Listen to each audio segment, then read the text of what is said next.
E onore, e korore ki te atua, mo tāna mau ngā rongo ki runga i te whenua, e whakaro pai ki ngā tāngata katoa. Amen. Hei mua koe i a mātou i hoa, hei toi tohi o mātou mahi katoa. Koe anō hoki he whakakahi i a mātou, kia whai korore ai mātou ruti ai mahi katoa. He mea tīmata, he mea mahi, he mea whakaoti roto i a koe. Kia whiwhi ai mātou i te oranga tonutanga. Tā te mea i atu whaitea nei mātou i tēnei pō. Korore ki tō ingoa tātou. Amen. Kia ora tātou. Tēnei te mihi atu kia tātou kua tae mai nei. Mai ngā tōpito katoa o te motu, kua hui mai nei ki runga i te karanga o tēnei pō. Te noho tahi, te kōrero tahi, te wānanga tahi i ngā āhuatanga kei mui amata.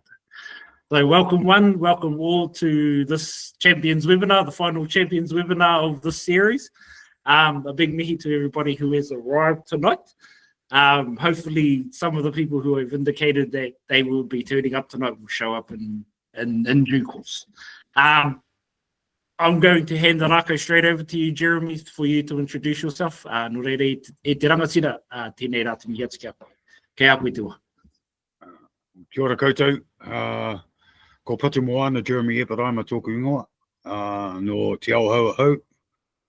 Ko ngā te pariraukawa me ngā te tūranga o ku hapū. Ko ngā te raukawa ki te tonga tōku iwi. Yeah, that's me. Known around the tracks as Jeremy, something that happened part of my journey in life. Used to be my middle name, but was changed to my first name by my mum when my dad left the relationship. Yeah. Yeah, so I'd like to say that they've left the best till last, but that's hardly how I see things. I'm not, you know, following behind the guys that you've had in the webinars and stuff like that. My journey is that of just a Māori boy from Foxton who, who was doing things in his life wrong for a lot of years. I guess. Yeah, it wasn't until someone intervened in my life and I started to make changes for myself. And yeah, I don't know whether I go into that sort of detail now or just this a general introduction. Well, if we think about it from a storytelling perspective, it's always most important to start from the very, very start because it sets the foundation for the rest of our kōrero going forward. So you mentioned that there was a moment of intervention or a person who intervened in your life. Can you give us an explanation on that part of your life? Okay. So the intervention came and the person that brought that intervention into my life was a mate of mine. And it was, I guess, an inadvertent sort of thing. You know, he didn't come out especially to intervene around my behavior and stuff like that, you know. That was in my early 40s, just turned 60 a couple of months ago. Multiple partners were harmed with the behavior that I used to use, and also 3 children from 2 of those relationships were dragged through the world.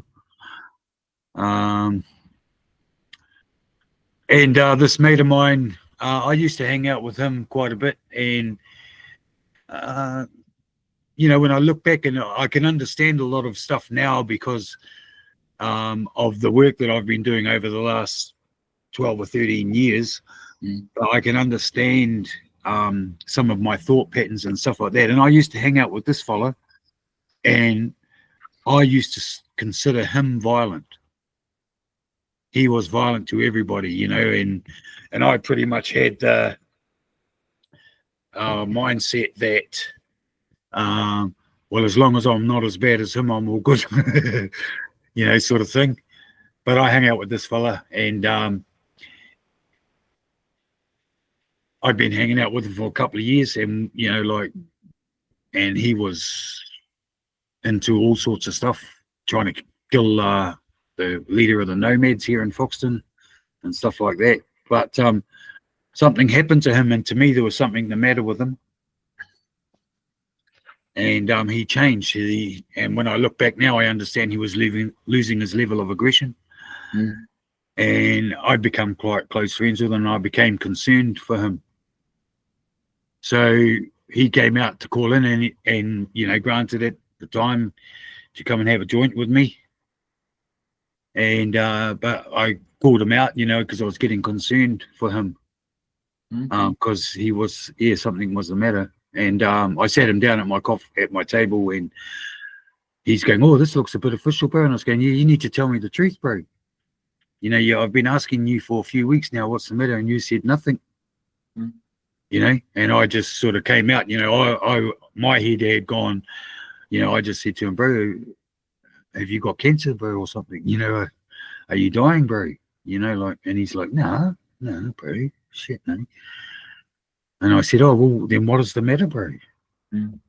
And he told me, but the reason, you know, we talked after, you know, like a few times afterwards, the reason he didn't want to tell me was because he was ashamed. And the fact was he'd been going and doing an anger management course in Levin. Yeah. And so, you know, when we're in this world, when we're trapped in this world as perpetrators, or, you know, and stuff like that, we're in full denial of anything we're doing ourselves. So you know, my whole life was full denial. I never took any responsibility for any of my behavior because it was someone else's fault. You should have done this. You should have left me alone. This should have been done when I said it should have been. Those kids should have done this, blah, blah. You know, I'd never taken any sort of responsibility for anything. So my next sentence to him was, "Well, good on you, bro, because you need some help." You know, in my head, he had some serious problems going on, you know, serious rage and stuff. And his next sentence was, "Why don't you come, bro?"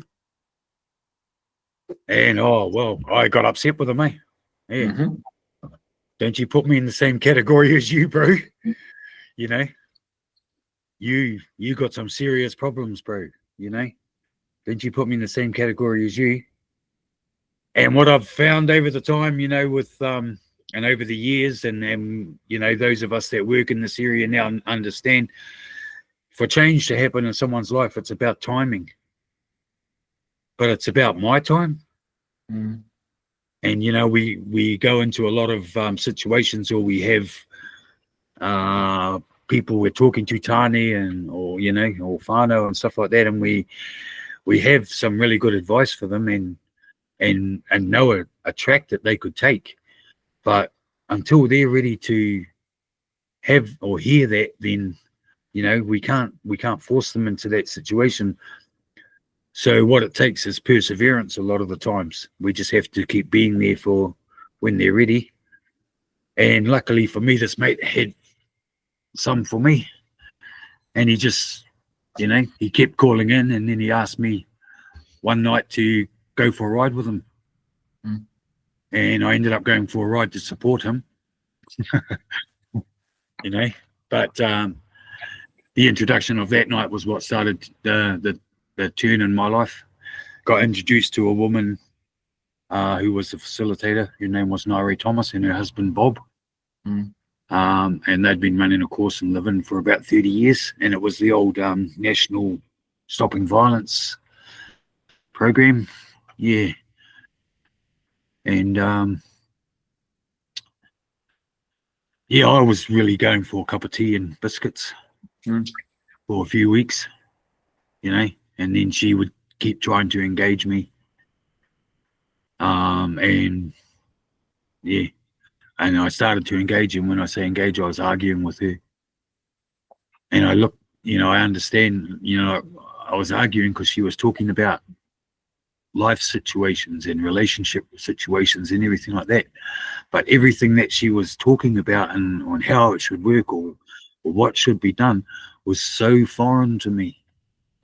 I just didn't believe, you know, I was like, yeah, that's not the real world. You know, you're talking about the Waltons, the Brady Bunch, you know, TV. So, but again, that lady persevered. She kept trying to engage me. you know. She'd have conversations with the group, and then she'd go, "What do you think, Jeremy?" "I don't think, Nairi, just move on," you know. But one night, she just asked me to role play with her, and I had to act being her aggressive partner. And I was, you know, "Oh yeah, I can do that. I can act that." You know, in my head, I'm about to act a part, but I just dropped into the person that I'd been for a lot of years. And she got frightened by me, and she said it out loud. And I thought, you know, again, I got upset. I thought she was just playing up for her program, you know. I said, "You asked me to play act." And then she said a couple of things to me that changed, you know, like really just opened my eyes to the person I'd been in denial of all those years. You know, she just said, "If that was you play acting, then I would hate to see you in full flight."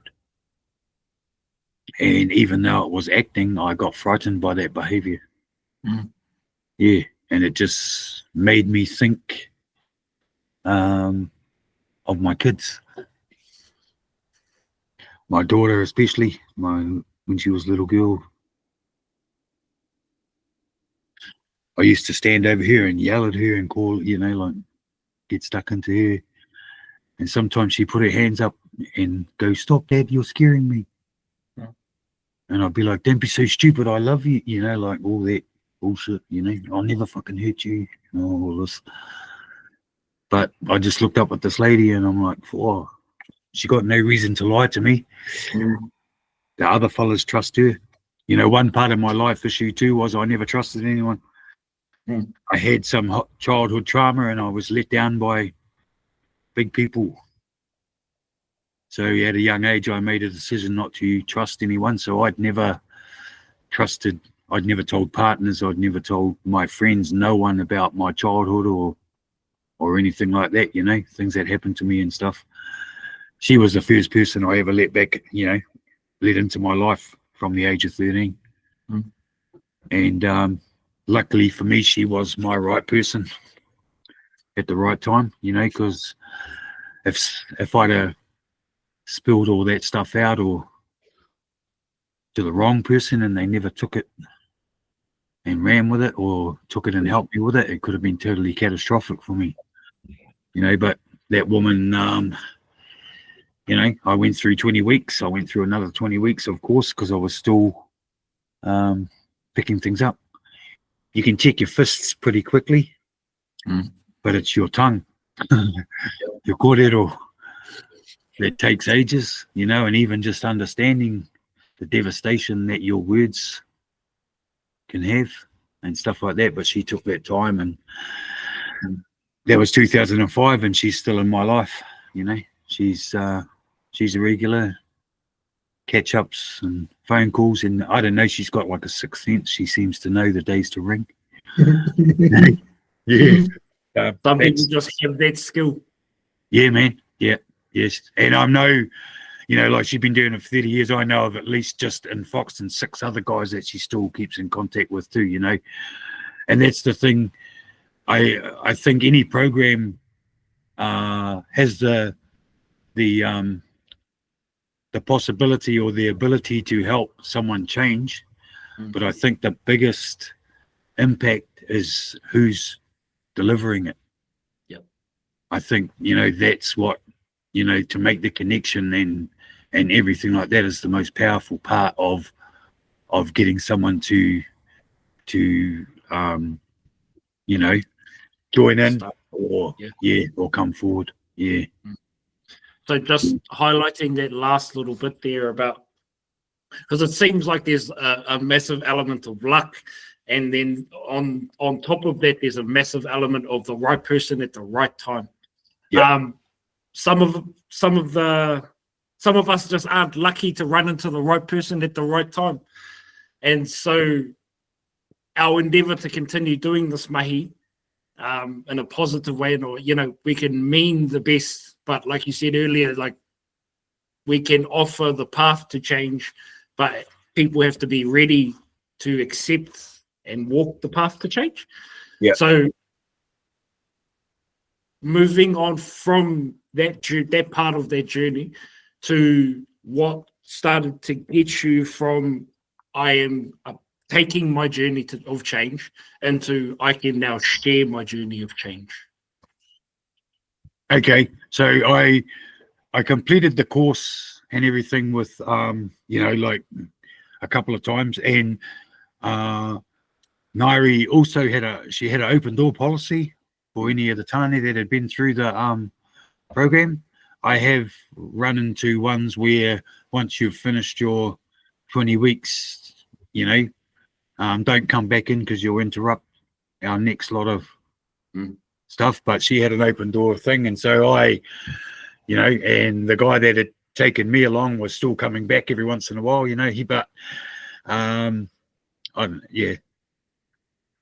we've talked about it, with Tim and with Vic and Phil and stuff like that. It's like guys just come in for a top up every once in a while. Like they get their $20 of gas, as they should, and stuff like that. So that type of policy was good. But she actually asked me to be part. First of all, would I like to become a trainee facilitator with her? At the time, I was like, yeah, that'd be, I think, that's cool. And I'd really formed a bond with this lady, and so I was like, well, and they were short of facilitators. I said, well, yeah, look, I can come in for now, help out and stuff. But I started doing that, and then while we were doing that, they asked about 4 or 5 of us that had been involved in the course to do a DVD, which was going to be an induction DVD for the Horror Whenua Violence and Prevention program. But MSD got hold of it after we'd finished it, and next minute we're getting called, you 5 boys, can you come in? Nairi rang us, can you come in and see us down at the, Jack Allen House? And I was like, oh yeah. And we went in there, and they said, oh, that, like the DVD, and we were like, yeah. And I mean, the only reason I agreed to be part of that DVD was because it was Nairi asking. I was still a little bit, I was glad that my life was starting to turn around, but it was still private. I didn't want it out there, you know what I mean? Yeah. And I thought it was just going to be for Horror Whenua, and but Vic Tamati saw it. And then we got called in and said, oh, he wants to come and meet us. So Vic Tamati turned up when he was working for It's Not Okay. He'd been doing it for a while already. He came into Levin and met up with us. And those of you that know Vic, most of you would, or most of us would, quite a big imposing fella with a whole lot of hair too that makes him even look bigger. But he turned up, walked into the doorway, and, to us, he was the guy on TV with love tattooed on his fist. We were talking about him before he arrived. That's the guy, bro, that's him. Yeah. And it's like, oh, yeah, wonder what he wants. But he walked in the door and he just got down on his knees and he goes, you guys are my heroes. And he started to cry. And I was like, fucking what the? But we had a conversation. And, get up, bro. Get up, man. And he's like, oh, now. You guys, I thought I was doing this by myself, but you guys are brave enough to put it out there. But it ended up that DV was picked up by MSD and became a tool for a lot of violence and prevention programs around the country. And it was there, I formed a friendship with Vic. And a few months later, he was coming through Levin again, and he just sort of hit me up about a cup of coffee. And I went for a cup of coffee with him, but he had a woman with him called Stephanie Edmonds, who was from MSD. And he had a question for me, or a tonu, you know, for me. And he just said he'd been doing it for quite a few years now. And he was getting tired, and he was all over the place. So, like, I already knew. We talked to him that night. He'd been in Christchurch, then he flew back to Auckland, and he flew back down to Palmerston North, and then he was going, you know. He just said, I'm buggered. I need someone to help me. And I'm like, what do you mean help you? Like, go around and tell your story, like, you know. And I just went, oh, no, man, that's not me, eh? But I don't think so. And he goes, nah, yeah, you know, the video and that, bro, you got the, you know, and I've been a salesman all my life as part of my mahi, so I got to give to the gab, or I had to give to the gab. But he just said, oh, well, you know, come along to a couple of my sessions and just, you know. And I was like, oh, yeah. And I went along to a few of his sessions, and I saw the impact that the sharing of his personal experience was having on the tāne and the audience, you know. And, you know, some of them were big audiences, some of them were just men's groups and stuff, but the majority of them got affected by his kōrero. And it made them, or I don't know if made them's the right word. It gave them the sense of openness to share stuff that they hadn't shared and stuff like that, you know. And I just looked at the impact that it was having, and I was like, oh, actually, yeah, I think I do want to be part of this. So I jumped on board and I started telling my own story, you know, along with him a lot of the times when we started off. But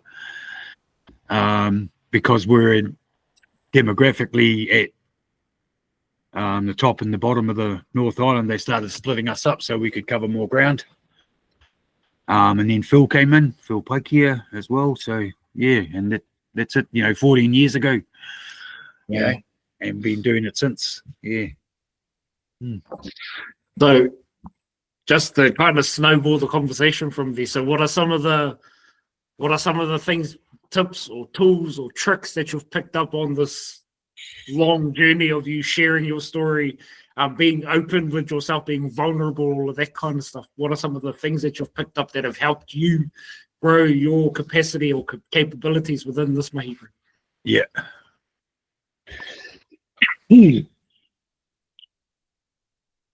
I think one of the biggest things that I was able to, I guess is the word, get over, was that I was worried about criticism or, you know, negative feedback, you know, around me telling my story. Particularly from the whānau of all my victims, I guess, you know. And I understand, you know, I had to come to grips with the fact that some people out there will only ever know me as the man that I used to be, and probably won't accept or believe the change and stuff like that, you know. So there's those types of things. It was pretty taxing. I mean, I think, like, emotionally, and what, you know, in my wairua and everything, when I first started talking about a lot of stuff, because once I started to open up, it just more and more I started adding more and more of my journey and my life and things that happened to me as kids. So I started to, I guess, you re-traumatize yourself, or you re-victimize yourself in telling the story. And some days, depending on where I was emotionally, or, you know, that could become quite difficult sometimes. You know, I was that 5-year-old boy again and things like that, you know, when I'm telling the kōrero. But over the years with doing it, I wouldn't say it's become easier. There's still that aspect in the kōrero telling, but I've found it therapeutic. I don't have any skeletons left in my closet. You know, my whole story's out there. And the way I look at it is I got given an opportunity to take a whole lot of shit that I dished out and a whole lot of shit that was dished out to me, and I've been able to hopefully turn it into positives for other men I also used to worry about, am I having an effect? You know, is me going around telling my story, you know, there's no tangible, you know, I realize there's no tangible evidence, you know, or very few occasions, but there's no tangible evidence about how many tani or men may have taken something on board from my kōrero and stuff like that. But what I understand now, and what I look at and I work on, is the fact that every time I open my mouth, I plant a seed in someone else's journey or someone else's kōrero. And it may not be me that brings it to fruition. It'll be somewhere down the track, or that timing thing that I was talking about earlier. In 5 years' time, they might sit there and go, oh, gee, I had to sit through an hour and a half listening to that fellow, and now I get it. You know, sort of thing. So, you know, that's what I take for it. You can't, yeah. I just, you know, I do it. I wouldn't say it's penance. I can't take back anything that I did. I can't take back the words I said, you know, to my kids, to my partners. Can't take back the physical harm. But all I can do is just assure them that, you know, this will never happen again. You know, particularly my kids and my grandkids and stuff, you know. Yeah. Thank you for sharing that, bro. I can imagine that would be one of the harder parts to talk about, because it's quite confronting to have your entire cupboard there and open to the world for the world to pick at and have a look at, and everybody can see it. Just moving on into more of the champions, mate. So over the last couple of years, I've been one of the champions who's been going around Aotearoa. You might get phone calls from different kaupapa and different rohe, and I'm reminded of Taranaki Safe Families and Dane Haskell's, who will be having you up shortly. What has that kind of experience contributed towards how you kind of perceive or see the mahi that you're doing?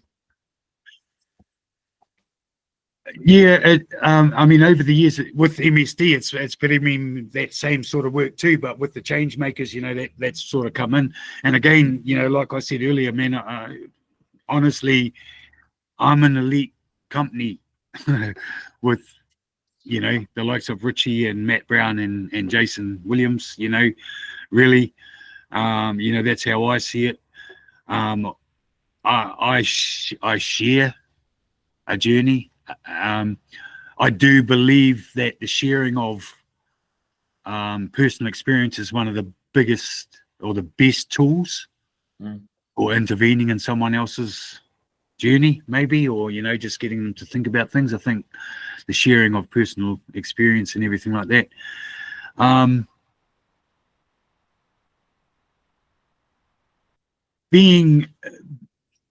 Going into areas, I think it's when I first started, I was, you know, talking to guys that were on probation or doing men's groups, and not necessarily the majority of them were wanting to be there, if you know what I mean. It's good to be able to get invited to go where, you know, there's like-minded people who are actually wanting to hear and understand and things like that.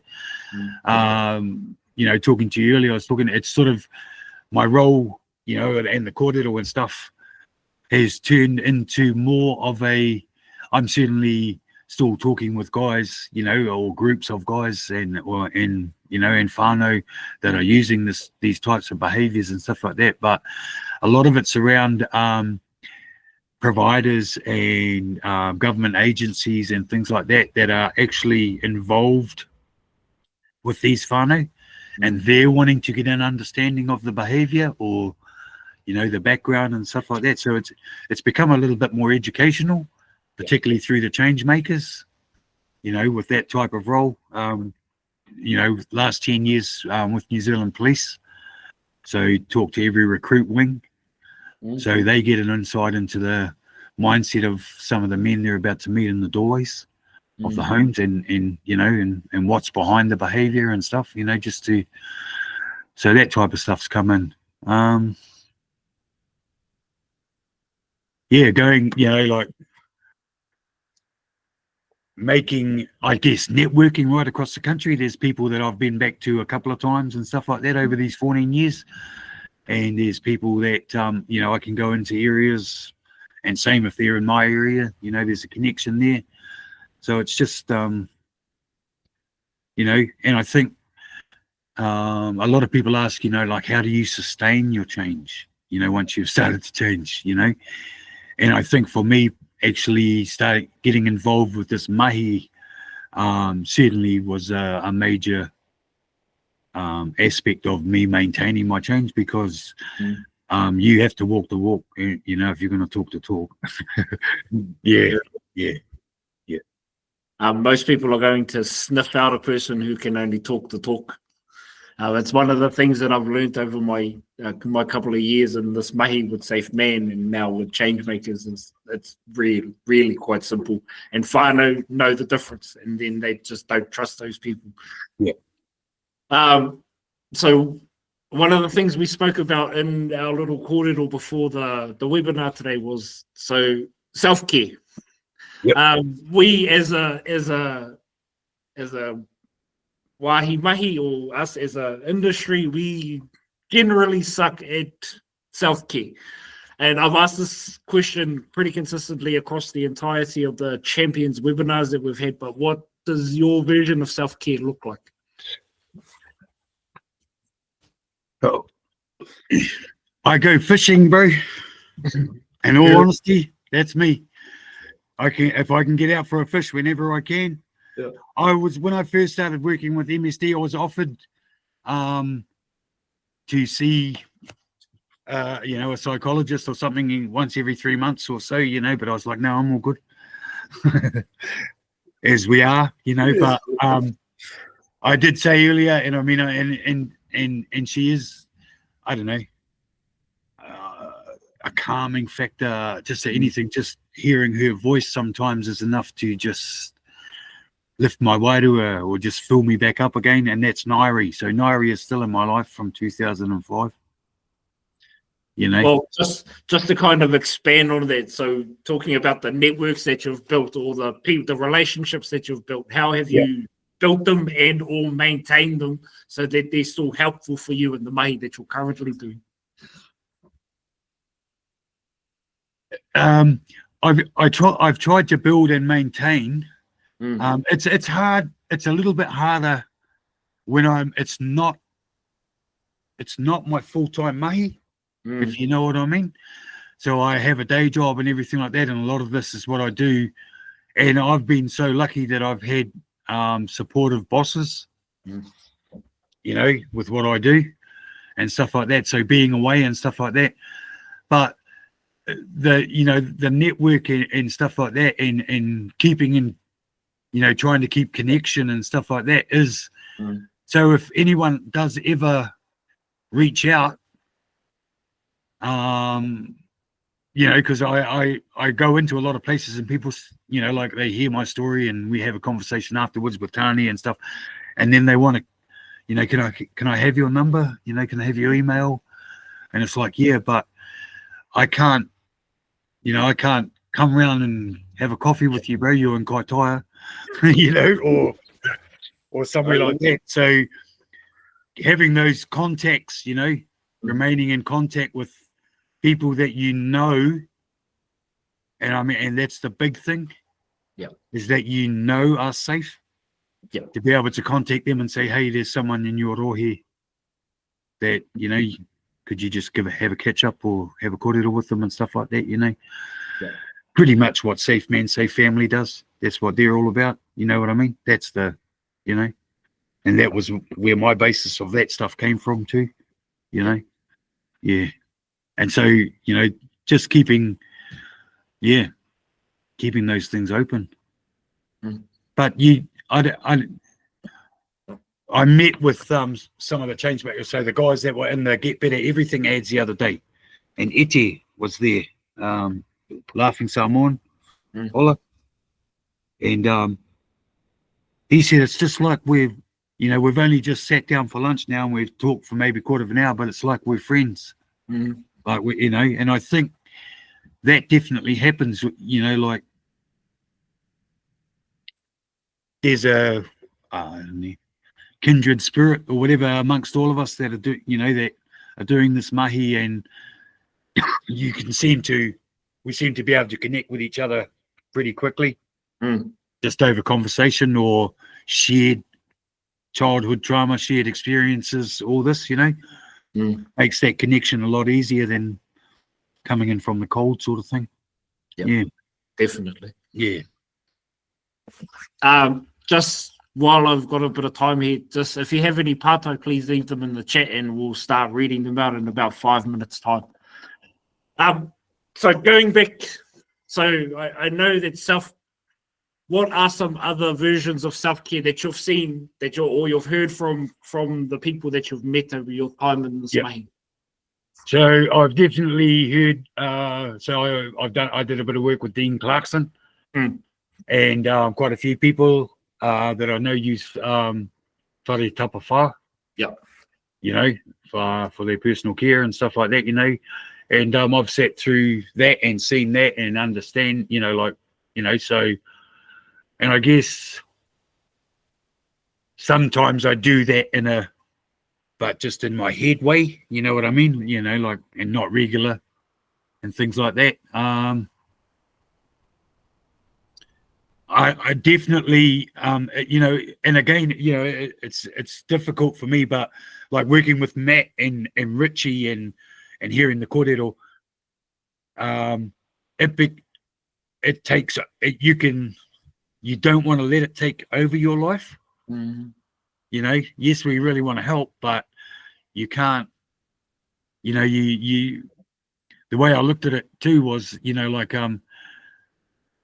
it's like maybe your partner or your whānau, your kids and stuff like that have spent years with not a very good version of you. And now the best version of you that's around at the moment is away all the time. Yeah. Know what I mean? So it's juggling that, making sure that there's time devoted to, to the ones that mean the most to you and stuff like that. It's cool to help when you can and stuff like that. But just balancing that and just, making sure that you're not getting burnt out, we do such important mahi that it would be sad to see a whole lot get burnt out and numbers dropping and things like that, So definitely for me, you were just saying you were going to go to Rarotonga and then you were going to take your laptop to do a thing, and I'm like, bro, you were supposed to say that. You need to have a break if you're going for a break, so that's it. I think it's just making sure that I guess you just look after your own hinengaro and wairua. Cool. We're going to go into Q&A, so if there are any pātai out there or so not even got any, send us through some pātai, or because there's only a few of us. Okay, so this is a pātai from Kane. Ngamihi brother Jeremy mo kōrero. What was it about Ngaire that made us a powerful agent of change for you, and that kept you coming back to the hui, kept you on the journey of change, and has been a key part of your long journey? What were her characteristics? Oh, that's a good one. Yeah, bro. I mean, it's something that I recognize in her now. You know what I mean? But at the time when I didn't. But what I guess that I understand, I saw her now, was she was genuine. She was genuinely there wanting to help, not just ticking a box, and stuff like that. And she never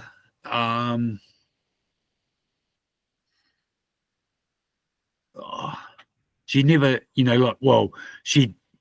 would tell you off, but it wouldn't sound like a telling off, if you know what I mean. She never judged or anything like that. There was just something about her, and she had the skill to be able to, you know, like I said, you know, some of the stuff she was talking about, I'm no dummy, but I just couldn't get it.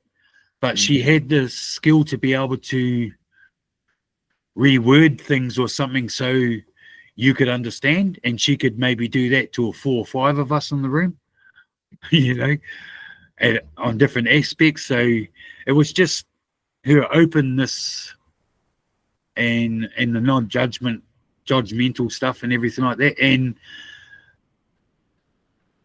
I think, you know, from my own personal aspect, I never had that, you know, like she'd say, you know, I'm proud of you and all this, you know, that's really good, you know, and all that stuff. So I think, you know, just her genuine praise and stuff like that was what drew me to her as well. You know, she just, and like I said, she stayed, you know, she was constant. Yeah. I'd never sort of had that, I don't know, type of feedback or anything in my life. Yeah. So it was just something different. Yeah. And she kept reaffirming it. Like I'd say, no, I'm an asshole. And she'd go, no, you're not. You're just a man with bad behavior. You know, and she would just keep saying it. She would always reaffirm, you know, she wouldn't let me talk badly about myself. Yeah. I remember a saying, to master something is to be able to explain it to someone simply who doesn't know anything about that topic. And so that person's idea sounds exactly like that kind of thing. Yeah, man. Yeah. And like, because you mentioned earlier about timing, like I'm assuming you already know what I'm about to ask you, but she would call you at exactly the right time, at exactly the right point in your life and along your journey. You needed the phone call. Yeah. Not because you asked her for it, but just because she knew. Yeah. I don't know, you know, like Sixth Sense or whatever, but it was just, you know, like, yeah, I'd sometimes just call around and, you know, what are you up to? And she goes, oh, it's coffee time, is it? And I'm like, yeah, let's have a coffee. And it would just be a talk, you know, what have you been doing? Oh, I've been here, I've been there or whatever. But some days it would just be, you know, things going on. And, you know, this was an aspect I think you know, it was probably quite a pertinent one now that I think about it, was I used to get a bit whakama when I was telling my story and going around and people were saying, oh, you're doing such a great job and everything like that. When my own, you know, from the result of my behavior, the intergenerational stuff is still in my whānau, you know, so my daughter and my grandkids and stuff like that. And they're still, you know, like my actual whānau is still in quite a bit of disarray. And I used to feel stink that, you know, I can't even fix my own family, you know, or I can't, but I realize that I may not be the one to be able to bring my, you know, my daughter and things out of the lifestyle that they're in, you know, part of their own choices now, of course, but there was certainly some aspects of what they went through in their childhood that is part of the outcome of their life and stuff like that now. So, you know, that was a big one too. Yeah. I just want to kind of pitch in on that last little bit of that kōrero. So what kind of things did you learn that taught you that maybe you weren't the person to kind of start the journey of change for your own kids? What were some of the things that indicated that situation to you?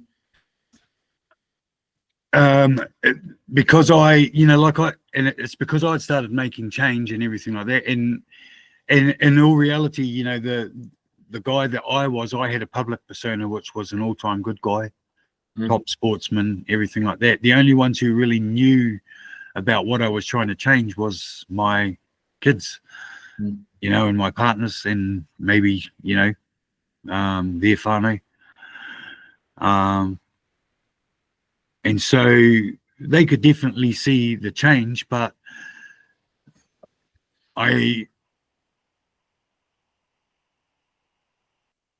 yeah, I left it too late. You know, my girl was, you know, my two oldest were into their 20s. And they'd carried all the stuff, you know, and I was in a relationship with their mum for 16 years. So they went through a lot of stuff as kids, and it was never addressed and never, you know, so there's, you know, and I understand it's timing for them too, you know, like you can't, because you've started a journey and you know, you may be doing some amazing stuff or whatever, or just, you know, getting along really well on your journey, you can't expect forgiveness or, you know, because I've changed now. There's still mamai and my kids, and I think some of the mamai is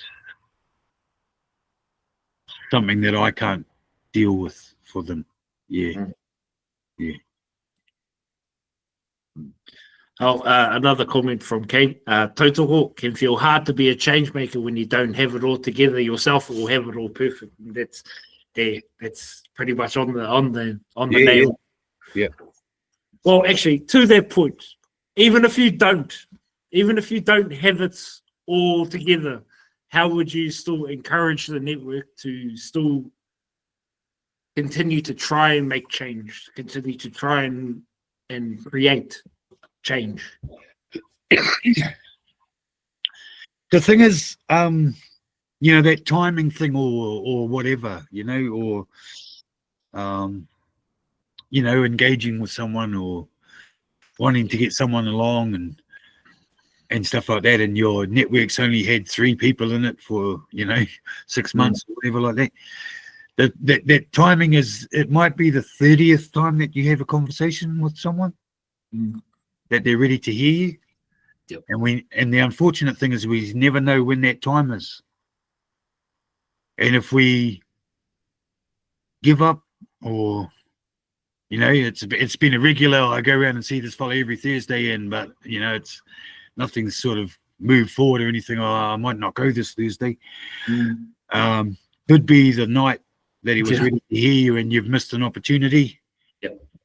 You know, and he may never put his hand up again, you know, or it might be 10 years before he's ready again and stuff like that. So it's really just about not, you know, just, and I think also understanding that you're not going to be able to help everybody that you encounter, you know, or comes in, you know, you may not be the one for them, or they may not make that choice themselves, you know, any time before something catastrophic happens, or, you know, something like that. So it's just understanding, you know, one at a time, you know.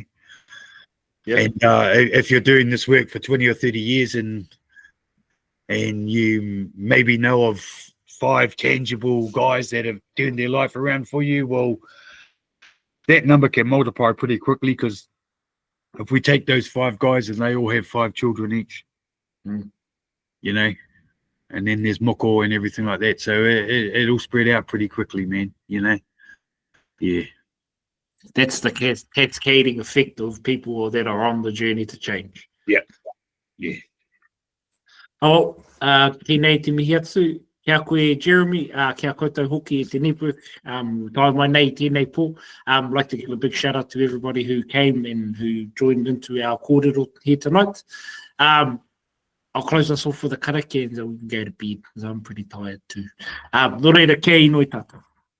E tātua whakatū whiratau mai kia mātou ngā huarahi o te tika, te ora, te pono, te kaha, me te māramata. Nā mātou koe whakamoemiti e whakakorori ki tō ingoa tātou.